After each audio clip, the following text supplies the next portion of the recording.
wa bihi nasta'inu ala umuri dunya waddin wassalatu wassalamu ala asyrafil anbiya'i wal mursalin wa ala alihi wa ashabihi ajma'in amma ba'du. Hadirin para jamaah sekalian yang dirahmati Allah Subhanahu wa taala. Syukur alhamdulillah malam ini kita bisa taklim rutin untuk memahami hadis-hadis Rasulullah sallallahu alaihi wasallam. Harapan dan doa kita mudah-mudahan Allah memberikan pemahaman yang lengkap, pemahaman yang sempurna, dan kita bisa mengamalkan dalam kehidupan sehari-hari dengan satu niat. Mudah-mudahan semuanya jadi wasilah kita dijadikan oleh Allah husnul khotimah, hidupnya barokah, selamat dunia, selamat akhirat. Amin ya Allah ya Rabbal alamin. Malam ini kita ngaji babnya makruh banyak bicara. Para jemaah sekalian, kemarin kita membahas tentang larangan berbuat keji dan larangan berkata kotor. Jadi masih berkaitan dengan bicara, masih berkaitan dengan lisan. Monggo kita lihat hadis yang pertama.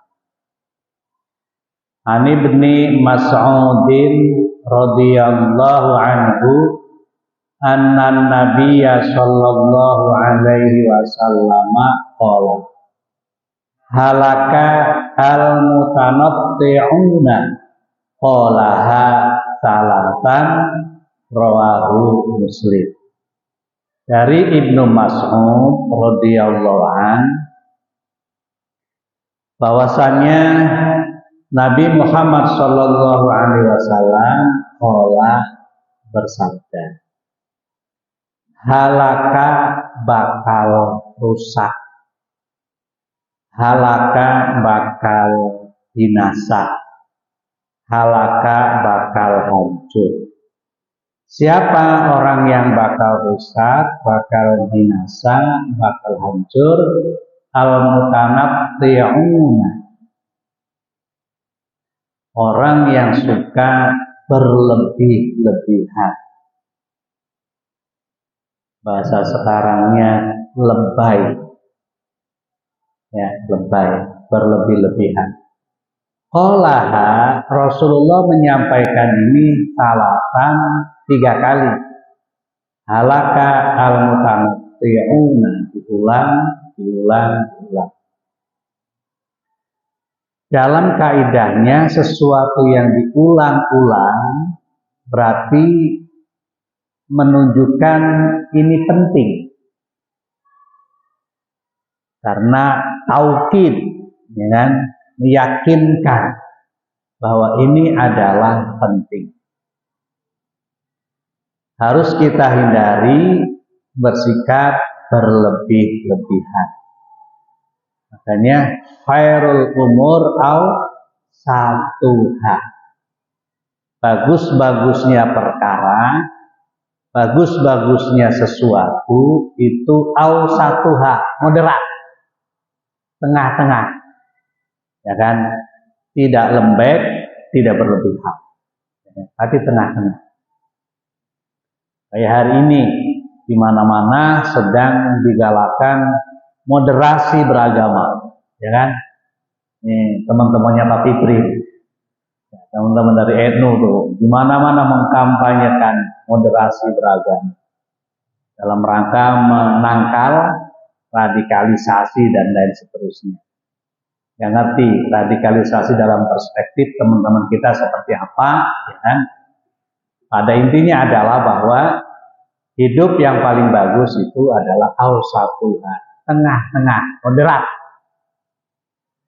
tidak berlebih-lebihan. Ibadah berlebih-lebihan juga nggak boleh. sampai kemudian hak-hak dari yang lainnya terabaikan. Itu nggak boleh. Karena dalam hal beribadah sampai kita bosan pun Allah nggak akan bosan. Makanya ya harus awsatuha, tengah, jangan berlebihan. Cintailah seseorang yang kamu cintai ya, jangan berlebihan juga ya kan? Kenapa? Karena kadang yang kita cintai jadi musuh. Atau benci dengan orang juga jangan terlalu benci. Bisa jadi yang hari ini kita benci besok jadi pendukung kita. Prabowo sama Jokowi kemarin bagaimana? Ya kan, pendukung-pendukungnya kayak apa? Pada akhirnya kemudian jadi menterinya. Lawan politik jadi pendukungnya. Ya kita pun sama. Mungkin kita ada semacam benturan psikologis dengan teman kita. Ya udah biasa aja lah gitu. Ya biasa aja. Jangan lebay, jangan berlebihan. Karena ada orang yang nggak ngaji itu ngomongnya 7 turunan saya nggak akan baikan ya. Kasihan banget anak yang nggak salah dibawa-bawa. Itu namanya orang lemah. Kenapa? Nggak mau bertanggung jawab sendiri. Kayak Sambo lagi aja ini. Nggak bawa yang lain, ya kan? Jadi kita tidak boleh berlebihan. Moderat aja lah, tengah-tengah. Ternyata dalam beragama pun begitu, gitu kan? Moderasi beragama, nah, dikampanyekan di mana-mana. Ini adalah hadis yang pertama, riwayat dari Ibnu Mas'ud. Monggo lihat hadis yang kedua, Pak. Wa an Abdillah bin Umar bin As radhiyallahu anhuma anna Rasulullah sallallahu alaihi wasallam qala innallaha yubghidul baligha minar rijal alladzi yatakhallalu bi lisanihi kama tatakhallalul baqarah rawahu Abu Dawud wa Tirmidzi wa qala hadisun hasan. Hadis ini dari Abdullah bin Amr bin As bin Amr bin As.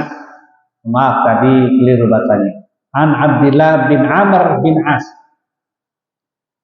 Anna Rasulullah sallallahu alaihi wasallam, bahwasanya Rasulullah sallallahu alaihi wasallam qala bersabda. Qala menyampaikan. Apa yang disampaikan oleh Rasulullah? Innallaha, sesungguhnya Allah yubghidu marah, yubghidu benci kepada siapa? Al-baligha minar rijal, orang yang baligh, berlebih-lebihan, minar rijal atau baligh, berlaga, balaghoh, berlaga bahasanya bagus, bahasanya fasih, bukan? Baligh, balaghoh. Yubghidul baligha minar rijal, Allah benci kepada orang yang seakan-akan fasih dalam berbicara. Dari mana tahu seakan-akan fasihnya? Alladzi yatakhallalu bilisanihi, yang memutar-mutarkan lidahnya, yang memain-mainkan lidahnya, kama tatakhallalul baqarah, seperti lembu yang memainkan lidahnya, sapi yang memainkan lidahnya. Gayem, ngerti gayem, Pak? Sapi itu kan kalau lagi makan gayem. Saudara-saudara, yang dirahmati oleh Allah Subhanahu wa taala. Enggak suka. Kayak fasih gitu kan. Modal begitu ngomong isinya apa itu ngomong. Ceritanya saya diundang untuk doa pada acara Walimatus Safar. Kemudian sebelum doa dengerin ceramah. Dari mulai Assalamualaikum warahmatullahi wabarakatuh. Wah, keren. Habis itu baca Quran, kemudian apa yang sampai nggak ada. Lalu kemudian baca itu yang salam-salaman, yang pakai bahasa Jawa, pakai bahasa pergi haji. Terus yang diceramain apa? Masya Allah. Jadi ya jangan lebay lah, biasa aja. Dan sampai orang lihatnya gak enak. Marilah kita berupaya sekuat tenaga gitu kan. Jadi Allah membenci orang yang berlagak fasih dengan memainkan lidahnya sebagaimana sapi yang kalau makan kan gayem-gayem dipletotin gitu kan. Ngerti apa ya? Iya, digawe-gawe lagi. Jadi biasa aja, biasa. Nggak suka kemudian dibuat-buat yang tidak seharusnya. Ujung-ujungnya kan nanti orang lebay, gitu kan? Lebay amat sih. Allah membenci al-baligha minal hijab. Orang yang berlagak fasih dalam berbicara. Yang sering diucapkan, yang sering keliru, mohon maaf ya Pak, saya luruskan. Misalnya begini. Kalau dulu saya ngaji, rahimah itu untuk orang yang sudah meninggal dunia. Rahimah. Rahimahumullah. Atau almarhum. Ya kan, marhum itu kan rahimah. Kalau yang kayak kita ya yahdihumullah, ya kan? Enak. Jadi kalau saya dengerin ceramah, saudara-saudara rahimahumullah. Nah, kita masih hidup. Ya udahlah biarin nggak apa-apa. Artinya kan semoga Allah mengasihi ya. Udah biarin nggak apa-apa. Tapi kalau misalnya kita panggil Bapak Ustadz Muzamil, almarhum Bapak Ustadz Muzamil, kira-kira marah nih. Almarhum artinya bagus. Yang di sayang, almarhum. Ketua DKM kita Bapak Ustadz Ahmad Dimyati, almarhum, kira-kira gimana? Marah kan? Kenapa saya katakan marah? Saya pernah hadir sebuah pernikahan.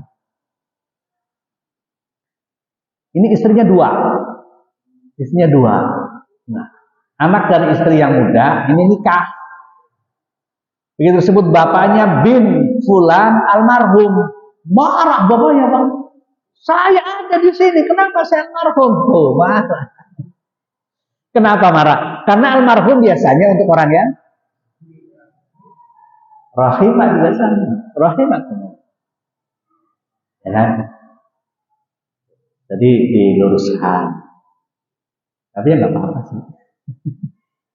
Umumnya begitu ya.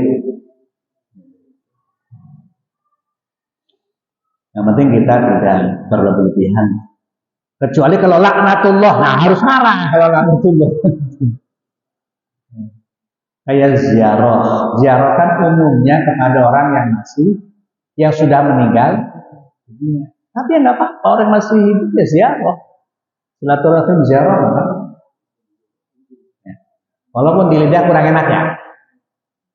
Ya kita ziarah ke rumahnya Pak Amin ya, wah ziarah, silaturahim.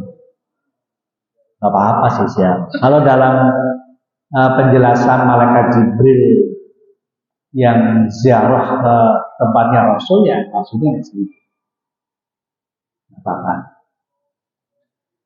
Jadi para jemaah sekalian, kita dalam berbicara jangan dibuat-buat, ya kan? Dibuat-buat. Rasulullah benci, Allah benci pada orang yang berlagak fasih dalam berbicara dan lidahnya dimain-main. Monggo yang ketiga. Wa an Jabir bin Abdullah radhiyallahu anhu anna Rasulullah sallallahu alaihi wasallam qala inna min ahabbikum ilayya wa aqrabikum minni majlisan yaumal qiyamah ahasinakum akhlaqan wa inna abghadakum ilayya wa ab'adakum minni yaumal qiyamah as-sarsaruna wal mutashabbiquna wal mutafayhikuna rawahu Tirmidzi wa qala hadisun hasan. Hadis ini dari Jabir bin Abdullah radhiyallahu anhu bahwasanya Rasulullah sallallahu alaihi wasallam bersabda, sesungguhnya orang yang paling aku cintai wa aqrabikum dan orang yang paling dekat minni dengan aku. Apa yang paling dekat? Majlisan, majlisnya, tempat duduknya yaumal qiyamah pada hari kiamat, yaitu ahasinakum akhlaqan, yang paling bagus akhlaknya, yang paling bagus budi pekertinya. Jadi kalau pengen dicintai Rasul ya harus akhlaknya bagus. Kalau pengen dekat dengan Rasul ya akhlaknya harus bagus. Rasulullah Nabi Muhammad SAW mendapat legitimasi dari Allah bahwa beliau itu adalah diutus dalam rangka menyempurnakan akhlak. Innama bu'itsu liutammima karimal akhlak. Kemudian Allah menegaskan dalam ayatnya wa innaka la'ala khuluqin azim. Ini yang memuji adalah Allah Subhanahu wa taala. Makanya adab itu nomor satu, akhlak itu nomor satu.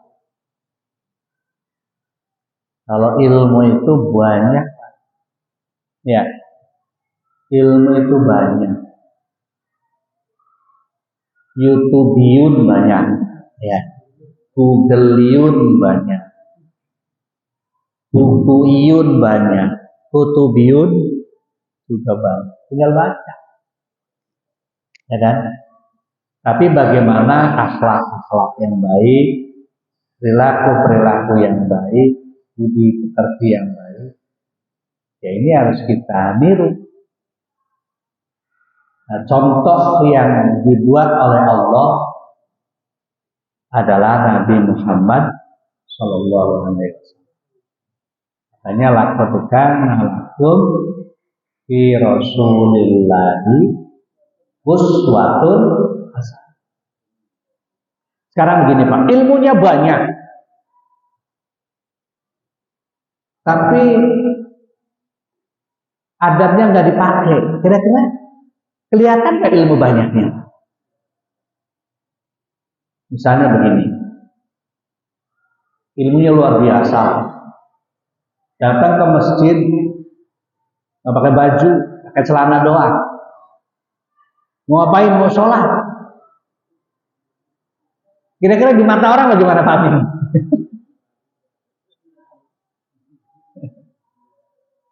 Nggak pantas. Adab itu nggak pantas.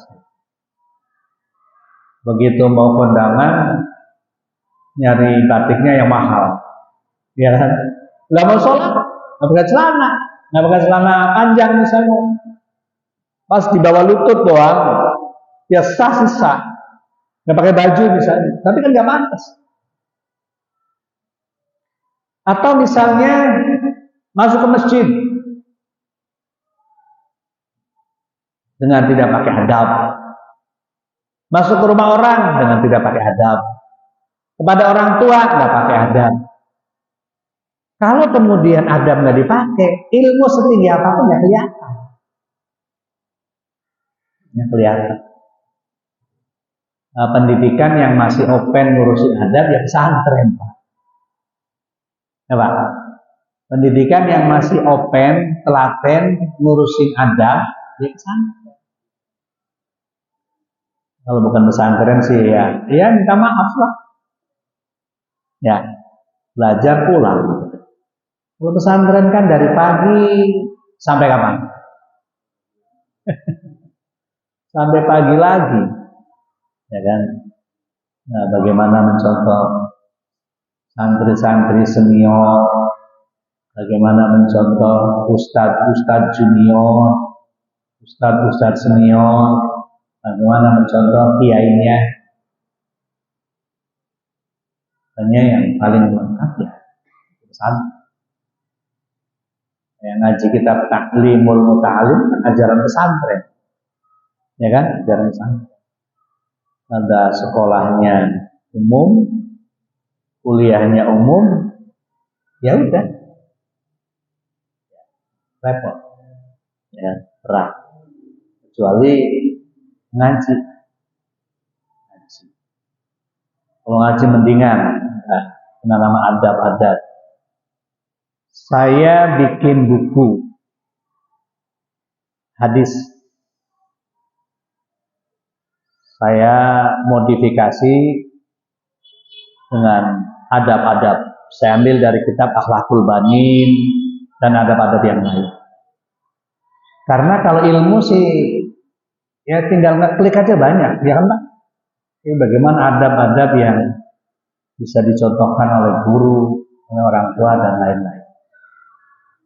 Makanya Rasulullah SAW yang dipuji oleh Allah bukan ilmunya,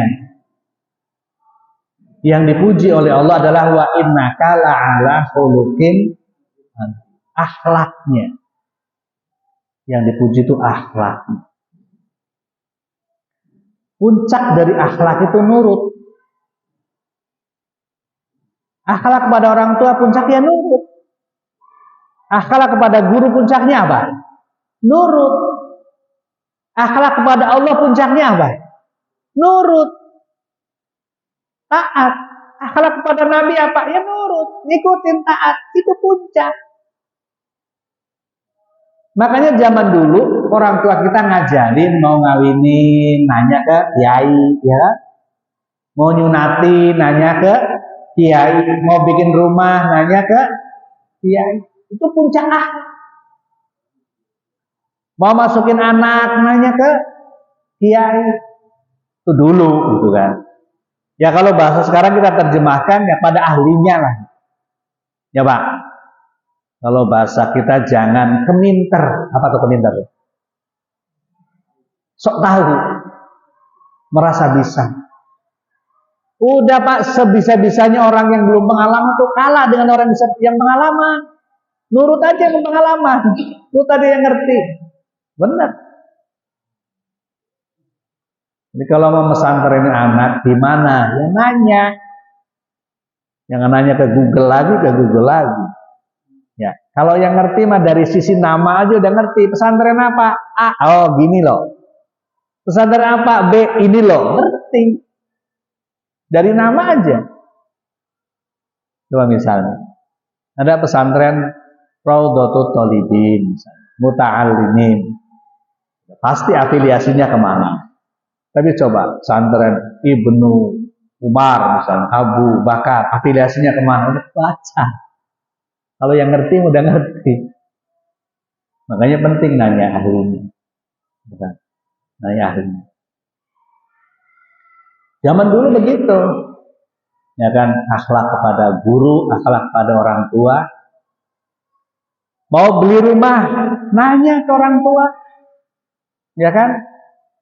Nanya ke orang tua. Syukur-syukur dua-duanya, nanya ke guru dua-duanya. Penting, Pak. Penting. Di samping ada nilai barokah, ya kan? Juga adab. Adab. Orang dulu kan sering ngajarin kita, Pak. Begitu mau nikah datang ke gurunya, ya kan? Yang nikahin gurunya, kiainya. Itu orang tua ngajarin begitu. Saya bersyukurlah kiai-kiai dari Cirebon bisa hadir waktu pernikahan saya. Itu ngikutin orang-orang dulu. Adab kepada kiai, adab kepada orang tua. Jangan sampai pernikahan orang tua nggak ridho, itu masalah. Masalah ya. Kalau orang tua nggak ridho, akhirnya teman-temannya jadi korban. Bosan di SMS-in mulu, minjem duit lagi. Iya, ente kan ini ridhoin orang tua sih. Kalau minta ridho sama orang tua. Kadang orang tuanya juga nyontoin yang nggak bagus. Ya, jadi susah. Yang salah yang mana bingung. Ya Pak, salah yang mana. Jadi adabnya kepada orang tua nurut, adabnya kepada guru nurut. Udah rumus hidup itu aja. Jadi adab yang paling baik, adab yang paling bagus, maka orang yang adabnya paling bagus dan paling baik nanti di surga akan dekat dengan Rasulullah karena sangat dicintai oleh Rasulullah SAW. Orang yang dicintai akan beserta yang mencintai. Ya kan? Man ahabbani kana ma'i fil jannah. Siapa yang cinta Rasul maka beserta Rasul di surga. Yang akhlaknya bagus ngikutin Rasul, ya maka bareng dengan Rasul di surga. Seperti itu. Ayo coba kalau pakai logika. Rasulullah bersikap kepada istrinya, bersikap kepada Halimatus Sa'diyah ibu susuannya, bersikap kepada anaknya Siti Fatimah, bersikap kepada cucunya Hasan Hussein, bersikap kepada menantunya Sayyidina Ali bin Abi Thalib, bersikap kepada orang kafir sekalipun, Yahudi sekalipun. Itu contoh semuanya. Contoh semuanya. Makanya bismillah ya Allah, mudah-mudahan kita semua dimudahkan oleh Allah bisa mengikuti akhlak Rasulullah SAW. Kalau kita akhlaknya baik, maka kita akan menjadi orang yang paling dicintai dan paling dekat hidupnya dengan Rasulullah SAW. Kemudian wa ab'adakum minni, orang yang paling jauh dariku, kata Rasul. Orang yang paling dibenci oleh Rasul, tempat duduknya juga jauh. Wa abgha wa inna abghadakum ilayya wa ab'adakum minni, paling dibenci oleh Rasul, paling jauh tempat duduknya dari Rasul adalah as-sarfaruna wal mutasyabbiquna wal mutafayhikuna. Apa tuh? Nomor satu adalah orang yang banyak ngomong, banyak bicara. Banyak ngomong yang nggak manfaat ya Pak.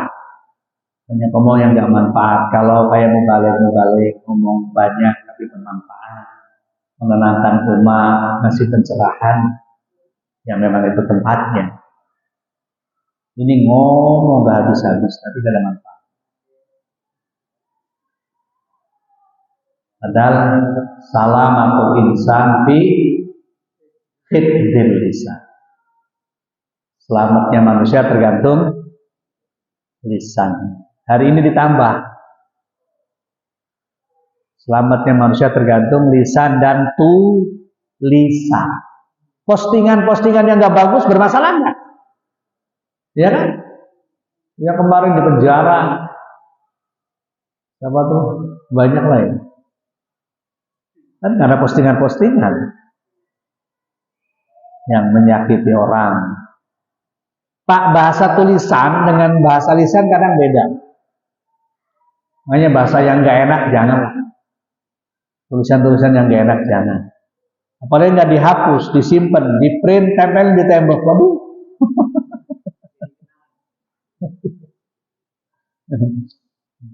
Jadi jangan banyak bicara, jangan banyak tulisan yang nggak bagus, kan? Kemudian yang tidak disukai adalah orang yang berlagak fasih dan orang yang bermulut besar. Apa tuh mulut besar? Kalau mulut besar kan apa aja muat, ya kan? Mau apa aja muat. Na'udzubillahi min dzalik. Makanya dulu saya ngaji sama Kiai Sarozi ketika menjelaskan ayat wal yakhshal ladzina law taraku min khalfihim dzurriyyatan dhi'afa khafu 'alaihim falyattaqullah wal yaqulu qawlan sadida. Kesimpulannya adalah kalau pengen punya anak hebat, wal yaqulu qawlan sadida, ngomongnya yang benar. Pengen punya anak bagus, ngomongnya yang benar. Karena omongan yang enggak benar menyakiti orang. Itu menyebabkan anak kita nggak bagus, kata beliau. Orang kalau nyakitin orang dengan omongan, kira-kira seminggu hilang nggak Pak? Sampai yang diomelin nih, seminggu hilang nggak? Nggak. Hilang nggak? Seminggu, sebulan, nggak. Setahun, hilang nggak? 25 tahun hilang nggak? Masya Allah seumur hidup.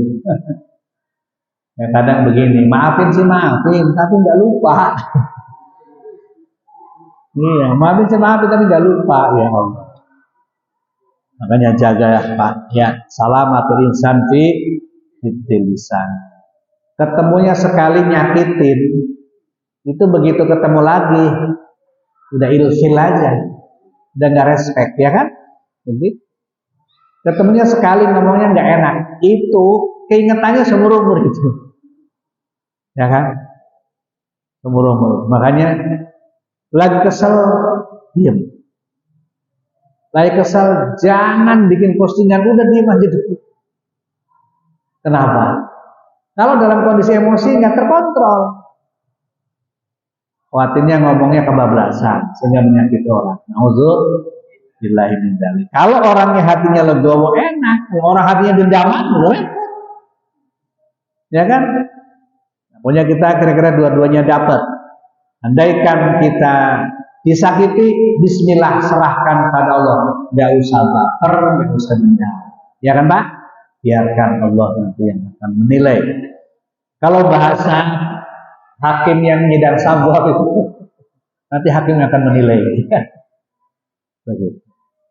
Mudah-mudahan ya Allah kita dijaga oleh Allah Subhanahu wa taala sehingga ucapan kita bermanfaat, ucapan kita qaulan qila berbobot untuk orang-orang sekitar kita. Demikian Al-Fatihah. Alhamdulillahirabbil alamin. Din iyyaka na'budu wa iyyaka nasta'in. Mustaqim. Shiratal ladzina an'amta 'alaihim ghairil maghdubi 'alaihim Allahumma shalli ala sayyidina Muhammad. Subhanaka la ilma lana illa ma 'allamtana innaka antal alimul hakim. Allahumma faqihna fid din wa ftah lana futuhal arifin bi rahmatika ya arhamar rahimin. Walhamdulillahirabbil alamin. Assalamualaikum warahmatullahi wabarakatuh.